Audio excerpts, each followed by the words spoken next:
जितना मिल जाए कबूल कर लिया करो। हो सकता है ये भी हमारी औकात से ज्यादा हो। हम तो गुनहगार बंदे हैं, उसका फजल तो हर वक्त हमारे ऐब छुपाता है। ना सूरत बुरी ना सीरत बुरी, बुरा वो जिसकी नीयत बुरी। कुरान कहता है दिलों का हाल तुमसे बेहतर तुम्हारा अल्लाह जानता है। ये दुनिया फानी है, जुल्म ना करें, अपने इख्तियारात का गलत इस्तेमाल ना करें और फिरौन ना बने। कुछ लोगों की फितरत परिंदों की तरह होती है, जहाँ दाना वहीं टिकाना। कोशिश करें रिश्तों में मुखलिस रहें। अल्लाह की राह में खर्च करना ऐसा है जैसा एक दाने के बदले में 700 मिले, और वो रहमान चाहे तो मजीद भी मिले। इससे बढ़कर और नफा बख्श तिजारत क्या होगी कि जिससे दुनिया में सुकून और आखिरत में नेकियां मिले। ज़कात अशर जो भी वाजिब हो अदा करो और मजीद भी अल्लाह पाक की राह में दो, ताकि क़यामत में तुम्हारा सर ऊंचा हो और अमाल नामा देखकर खुशियां मिले। सुबहान अल्लाह। एक पत्थर भी बेवफा हो तो सारी दीवार गिरा देता है। बुरे दिन ना होते तो अच्छे दिनों की अहमियत ना होती। जो दिल में रहा करते हैं ना, वो ही दिल के जख्म बन जाते हैं। ना गोरा रंग हुस्न की इलामत है, ना काला बदसूरती की निशानी है। कफन सफेद होकर भी खौफ की इलामत है, जबकि गुलाफे काबा काला होकर भी आंखों की ठंडक है। ए अर्श वाले रहम फरमा, फर्श वाले बड़ी मुश्किलात में है, आमीन। जब सीने अंदर सांस के दरिया डोलते हैं, जब मौसम सर्द हवा में चुपसी गोलते हैं, जब आंसू पलकें रोलते हैं, जब सब आवाज़ें अपने अपने बिस्तर पे सो जाती हैं, तब आहिस्ता आहिस्ता आंखें खोलते हैं, दुख बोलते हैं। हजरत रसूल खुदा सल्लल्लाहु अलैहि वसल्लम ने फरमाया, अपनी बेटियों को हरगिज़ नाराज ना करना, क्योंकि ये मुश्किल वक्त में तुम्हारी बहुत ही कीमती मददगार है। मायूसी कुफर है। एक शख्स ने अपने शेख से ये सवाल किया कि मैं गुनाह करता हूँ, फिर तौबा करता हूँ, फिर गुनाह करता हूँ, फिर तौबा करता हूँ, आखिर कब तक?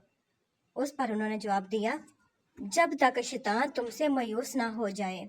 किसी फैसले के वक्त अगर बात कुरान तक पहुंच ही जाए तो फैसला कुरान के ऊपर हाथ रखकर नहीं, बल्कि उसके अंदर से पढ़कर करें। किसी ने फूल से पूछा, तुम हर किसी को खुशबू देते हो, आज तक तुम्हें क्या मिला? फूल ने मुस्कुराकर जवाब दिया, लेना देना कारोबार है, जो दे कर कुछ ना ले वही सच्चा प्यार है। ऐसा वक्त जरूर आएगा जब जालिमों को उनके जुल्म और सालिहों को उनकी नेकी का बदला दिया जाएगा।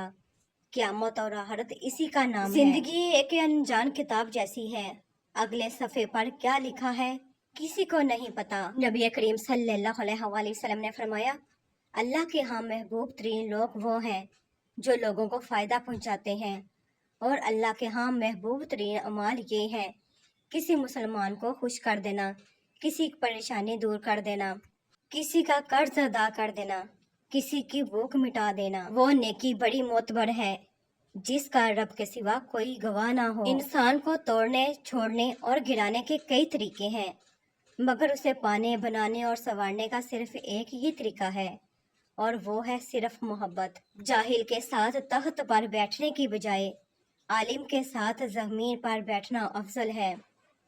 अगर आपकी नज़र खूबसूरत है तो आपको दुनिया अच्छी लगेगी, लेकिन अगर आपकी ज़ुबान प्यारी है तो आप दुनिया को अच्छे लगेंगे। अपने भाइयों पर किए गए एहसानात का जिक्र अपनी बीवियों से ना किया करें, वरना आप मजबूत सहारे खो देंगे। अल्लाह ताला की रज़ा के लिए बांटने की आदत डालें।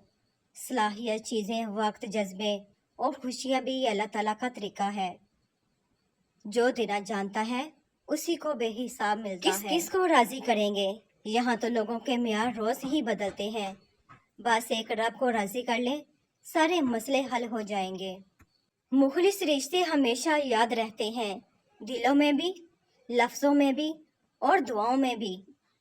लोगों के साथ नेकी करते रहो, इसलिए नहीं कि वो तुम्हें कोई सिला देंगे, इसी यकीन के साथ कि अल्लाह ताला नेकी करने वालों को पसंद करते हैं और अपनी शान के मुताबिक उसका बेहतरीन अजर अता फरमाते हैं। हमारे मेहरबान रब हमारे खाली दामन को अपनी रहमत से भर दें।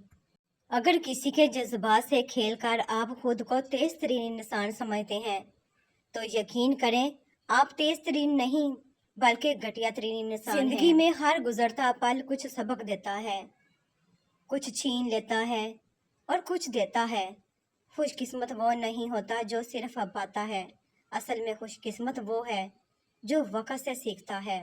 اللہ پاک ہمیں عطا کرے وہ ایمان جس میں لذت ہو، وہ زبان جس میں تاثیر ہو، وہ آنکھ جس میں حیا ہو، وہ دل جس میں اللہ کا ڈر ہو، وہ سینہ جس میں قرآن ہو، وہ چال جس میں عاجزی ہو، وہ زندگی جس میں اسلام ہو، وہ قبر جس میں سکون ہو، اور جنت میں وہ مکان جو رسول پاک صلی اللہ علیہ وآلہ وسلم کے پڑوس میں ہو۔ اللہ والوں سے تعلق رکھو، طبیعت ٹھیک رہے گی۔ یہ وہ حکیم ہے جو لفظوں سے علاج کرتے ہیں۔ دنیا کا سب سے مخلص شخص آپ کا والد ہوتا ہے۔ ٹوٹ سا گیا ہے میرے اعتبار کا وجود، اب کوئی مخلص بھی ہو تو یقین نہیں آتا۔ حضرت علی رضی اللہ تعالیٰ عنہ نے فرمایا، استغفار کی توفیق تمہارے کامیاب ہونے کی پہلی نشانی ہے۔ اپنوں سے اختلافات بے شک رکھیں، لیکن کسی میدان میں اپنوں کو ہرانے کے لیے کسی دشمن کی صف میں کھڑا ہونا بیوقوفی اور منافقت ہے۔ کسی زمانے میں ایک دوسرے کے کانٹے نکالے جاتے تھے، اب ایک دوسرے کی راہ میں کانٹے بچھائے جاتے ہیں۔